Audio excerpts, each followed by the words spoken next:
All right, hello everyone. Let's get through some of today's updates. So, we've got more information coming out about, and I went over a little bit of this yesterday about who Alex Pretti really was. The left is in overdrive, creating a false narrative for this guy. He was a poor, innocent ICU nurse. He just wanted to help people and help puppies and help old ladies pack up their garbage and put it out on the sidewalk. And it turns out that the guy is a left wing nut job who quit his job. He quit or was fired to become a professional agitator and to hunt ICE around the city and attack them, harass and attack them, including smashing their vehicles. And I'm going to show you this video right here. This was from 3 weeks prior to his shooting. This is when he allegedly had a rib broken. This is this nut job attacking with a mob, and he's been on this signal chat thing as well, communicating with his fellow rioters and left-wing scumbags and tracking ICE throughout the city. Here's this video here.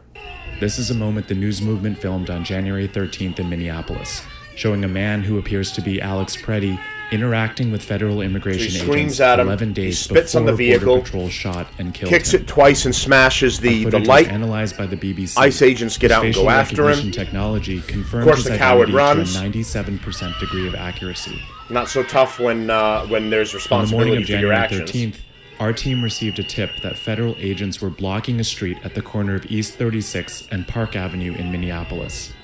We arrived around 10:15 a.m. We saw observers shouting at the agents as they walked back to their vehicles. When they started driving away, the man kicked their taillight. An agent then got out of the vehicle, grabbed him, and pushed him to the ground. See, the coward tries to run, doesn't want responsibility for his actions. Now, he's armed here as well. He has his gun. Agents fired tear gas and pepper balls into the crowd. They continued to hold the man down before they retreat, and he walks away.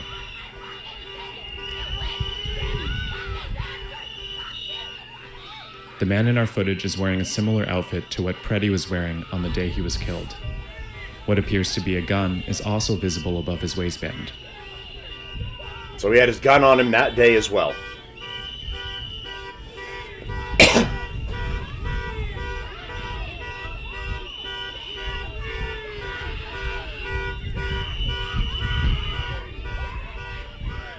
Here, he continues to stand at the scene.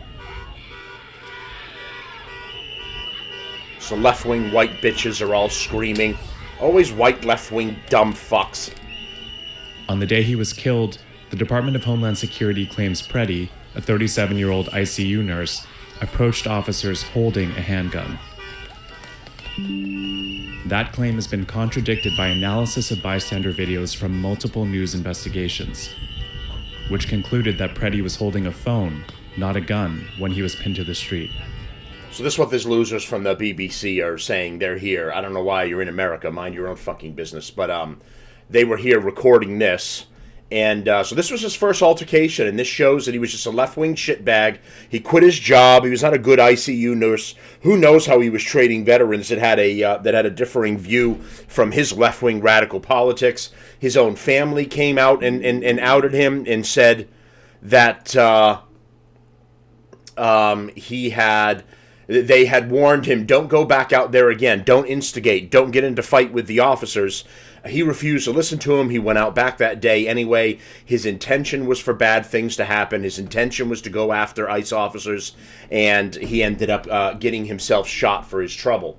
Now, here's Cam Higbee being interviewed on Newsmax talking about some of this, the signal network that he found, and Pretti being on it as well. Willingness to all of a sudden talk to Trump and Trump officials. Do you think it has anything to do with your reporting on this? Because, I mean, it might seem connected.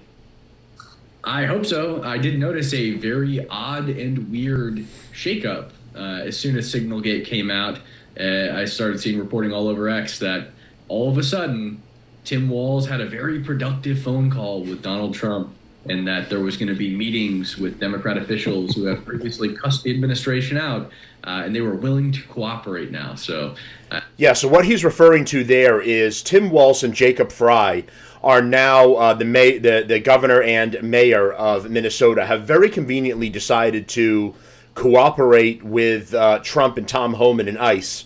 And that's why the police have been deployed. Violence is already going down. Places are being sectioned off, and protesters slash rioters is what these people are at this point, are being arrested by police. If they had done this right from the beginning, but Tim Walz had given the police a stand-down order, so they were not assisting ICE. So ICE were on their own when they were running operations. They were having to defend themselves in groups of 6 or 12 or however they were running. They had no additional backup. They had no one to close off streets or watch them while they were doing operations. And they had this left-wing trash screaming at them, surrounding them, throwing things at them, kicking them and smashing their vehicles, and no backup. Now, very conveniently, after the Signalgate thing, where members of Tim Walz's administration are now appear to be involved in it and orchestrating some of these rioters slash protesters, and now they're very conveniently cooperating, and the police are out there, and order is being restored. I find that pretty interesting, and it's also kind of a tell, because if that is the reason, why are they suddenly so cooperative? What are they hiding? Here is a map of all the states that ICE is deporting people from, and at what rate. About a dozen or so states are deporting at higher rates than Minnesota, and yet federal law enforcement hasn't had to shoot any agitators in those 49 other states. Also, did you know this weekend, protests had an estimated 10,000 people show up in buses, dropping people off all day long? And you don't think this was like organized by somebody bigger than just a bunch of random hippies? And the guy who was shot was part of this organization. And here are the receipts. Alex Pretti was part of a well-organized, and we know this thanks to Cam Higbee, a well-organized chat on Signal. And how do we know that? Because my man Cam, who's going to be on in just a sec, no relation to me, by the way, he infiltrated it. And not only was this guy in that group chat, he was part of the, quote, quick response team. So he wasn't some innocent bystander. He was part of an organized mob to obstruct and harass ICE. Oh, Carl, you make it seem like there's some sort of trained group. Yep, they are. And how do we know that? Oh, yes, look at that. Those pesky little digital footprints. This is the distribution manual in some of those group chats. They capped out at around 1,000, but these manuals tell you how to deal with ICE agents in a obstructive way. This is passed around in multiple chats, but based on the available research, it appears that some of the admins and other participants in this chat, no way, were tied to Tim Walz and even the media. And ain't it weird that on the same day that these Signal chats come out, that all of a sudden Tim Walz just does like a total 180 on all of his previous rhetoric, all of this. All of a sudden, he wants to work with Trump, and all of a sudden, Mayor Frey, who was basically said, get the F out of Minnesota, get the F out of Minneapolis, that guy is going to have a meeting with Tom Homan tomorrow? I mean, why is that? Certainly makes me pretty suspicious. Interested to see what they find out. You got all kinds of people in these group chats. So one lib, yeah, these shitbags, Brian Krassenstein, these little midget faggots, they're in it too. They're all anarchists. They should be, both of those faggot brothers should be arrested as well. One of the admins of this chat. There are some local and state elected officials like Alex Falconer, who said it openly. I'm helping to lead the community response, rapid response network that we have, given any ICE situations. We've got a couple groups on the app Signal that we would love for you to join. That's a Minnesota lawmaker admitting to being part of that. Okay, all of a sudden in Minnesota. But January 6th was the worst insurrection since the Civil War. Yeah, so these people have been using this to do a professional grade orchestrating of having their people move all around town, putting them into areas, into districts, locating ICE agents, following them in convoys, harassing them. In addition to that, attacking them in some cases, impeding their ability to do their job. In other cases, they are pulling over people like, Nazi Gestapo. They claim that we're the Nazis. And in the meantime, they're pulling people over that they think look suspicious, and they're demanding their papers and identification from them. They're going after people on the street and telling them to identify themselves.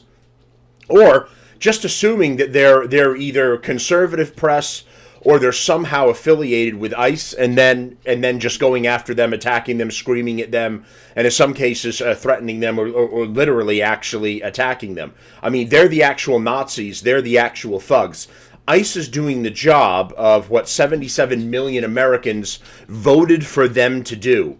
And the reason that they have had to be more brutal in some of their actions is because governors like Tim Walz are telling the police the departments to stand down, so ICE has to defend themselves. They are surrounded by radical left-wing nut jobs, many of them paid agitators, many of them professionals, like Renee Good, professionally trained. That information came out to be a left-wing agitator. She knew what to do, how to do it, where to be, how to lead other groups. And this Pretti guy was in the Signal chat. He was part of it. He was participating, all of it, to impede ICE. This is the reason that their situations end up going sideways. When the police are there, overseeing everything, you can make sure that an arrest happens, no one is harmed, no one is shot. When a group of 6 ICE agents are being surrounded by radical left hyenas at the same time they're trying to arrest someone, I mean, there's more of the mob than there is of you. Your life is in danger while you're trying to do your job. And this is exactly what the left wants. They want the intimidation. They want you to leave. They want you to stop what you're doing and leave because you're being overwhelmed. And they're being overwhelmed because they didn't have the police support. Hey, this Signal chat is a bombshell, man. How have we not found out more about this except through your reporting? It's a great question. There were a lot of reporters in there, and a lot of mainstream reporters, and apparently I was the only one who felt an obligation to make the public aware of what was actually happening. And so I released it. I recorded everything from the very beginning. I used it for a couple days to first film them engaging in violence with the use of the Signal chat, and then, but the whole time I documented everything with the notion in my head that it would soon be released. Yeah, I was riding in the back seat of one of your guys' cars over there. It was funny. And you're on this Signal chat, and we didn't report it because you were still using it to get information. And you had people taking pictures of your license plate in your rental car, and you were watching it real time being updated in this Signal chat as if you were an ICE agent. This is incredible.